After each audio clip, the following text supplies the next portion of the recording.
আসসালামু আলাইকুম। আজকের এই ভিডিওতে দেখব আমরা অ্যাডভান্স আইটি প্ল্যাটফর্মের অত্যন্ত চমৎকার প্রজেক্ট অ্যাডওয়ার্ক থেকে কিভাবে আমরা আনলিমিটেড কাজ করে আনলিমিটেড ইনকাম জেনারেট করতে পারি। আমরা সিম্পলি চলে যাব অ্যাডওয়ার্কের মধ্যে। এখানে আসার পর আমরা আমাদের সকল জবগুলো আমরা এখানে দেখতে পারবো। আমরা যদি মিনি জবের মধ্যে যাই, এখানেও আমরা সবগুলো জব এখান থেকে দেখতে পারবো। তো আমরা এখানে চলে আসি। আমরা মনে করেন আমার এই জবটি আমি করব, Facebook post, like, comment, share, এই জবটি করব। এটাতে আমি ক্লিক করলাম। ক্লিক করার পর আমি এখান থেকে শুরু থেকে শেষ পর্যন্ত সবকিছু পড়ে নিব। আমি এই জবটি যদি সম্পন্ন করি তাহলে আমি ৳1.50 পাবো এই জবটি থেকে। এবং এখানে আমি কাজের বিবরণটি খুব ভালোভাবে পড়ব। এখানে লেখা আছে লিঙ্কে ক্লিক করে পেজে প্রবেশ করতে হবে। ফলো করা না থাকলে ফলো করতে হবে পেজে। পিন পোস্ট সহ অন্তত 5টা পোস্টে লাইক, কমেন্ট, শেয়ার করতে হবে গঠনমূলক। এভাবে আমরা খুব ভালোভাবে পড়ে নিব এবং ইনস্ট্রাকশনের মধ্যে কি লেখা আছে সেটাও দেখব। ইনস্ট্রাকশনের মধ্যে লেখা আছে অবশ্যই উপরের সকল নিয়ম মেনে কাজ না করলে কাজটি বাতিল বলে গণ্য হতে পারে। এবং আমরা স্ক্রিনশট দেখব কিভাবে। আমরা এখানে দেখতে পাচ্ছি এই যে স্ক্রিনশটগুলো। তো স্ক্রিনশটের এই যে বড় স্ক্রিনশটের গায়ের উপরে ক্লিক করলে এটা বড় করে দেখাবে, স্ক্রিনশটটা পুরোপুরি দেখাবে। আমরা এখান থেকে ক্রস বাটন দিয়ে কেটে দিব। আমরা যদি এটা দেখতে চাই আবার এভাবে গায়ের উপর ক্লিক করলে আমরা দেখতে পারবো।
এইভাবে আমরা কাজ করব। আরেকটা কাজ করার কথা ছিল, সেটা হচ্ছে ইনস্ট্রাকশনের মধ্যে লিখে দেওয়া হয়েছে কি পেজে অন্তত আপনার প্রোফাইল থেকে 10 জনকে ইনভাইট করুন।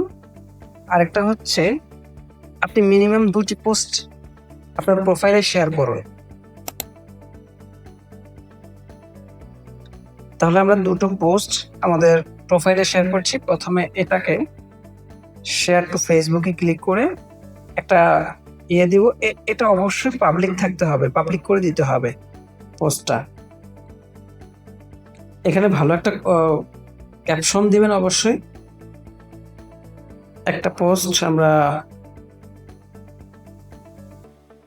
শেয়ার করেছি এবং আরেকটা পোস্ট আমরা শেয়ার করব। এটাকে অবশ্যই পাবলিক করে দিব এবং ডান, পোস্টটা আমরা পাবলিক করে দিয়েছি। একই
এর অবস্থানটা দেখে নিতে পারবেন। তো আজকের এই ভিডিওটি এ পর্যন্তই। সবাই অ্যাডভান্সের সাথে বেশি বেশি কাজ করুন, বেশি বেশি ইনকাম করুন এবং বেশি বেশি উইথড্র করুন। ভালো থাকবেন, সুস্থ থাকবেন। আসসালামু আলাইকুম রহমতুল্লাহ।